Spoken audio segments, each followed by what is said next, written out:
अरे प्लास्टिकची फुलं विकत घेऊन सण साजरे करणाऱ्या शेतकऱ्याच्या शहरातील मुलांनो, तुमच्याही खानदानात कोण ना कोण शेतकरी असेल, बाप असेल, चुलता असेल, मामा असेल, तो बी गावाकडे कष्ट करून शेती पिकवत असेल आणि तुम्ही हे आम्ही पिकवलेलं सोनं रात्रंदिवस रक्ताचं पाणी करून पिकवलेलं हे सोनं अशा मुसळधार पावसात महापूर परिस्थितीत अशा वातावरणात देखील आम्ही भयंकर कष्ट करून पिकवलेलं सोनं हे तुम्ही न घेता तुम्ही प्लास्टिकची फुलं जे चीनहून आलेलं रॉ मटेरियल आहे त्याची बनवली जाणारी प्लास्टिकची डुप्लिकेट फुलं घेऊन तुम्ही आपला सोन्यासारखे दसरा आणि दिवाळी हे सण साजरे करता आणि शेतकऱ्यांना कवडी मोलाचे भाव मिळतात.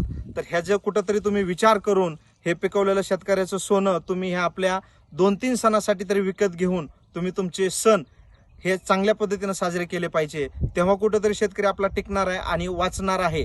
कुठंतरी संस्कृतीचं आणि संस्काराचं भान तुम्ही शहरातल्या लोकांनी ठेवलं पाहिजे आणि आपला संस्कार आणि संस्कृती वाचली पाहिजे आणि सर्वात महत्त्वाचं शेतकरी वाचला पाहिजे.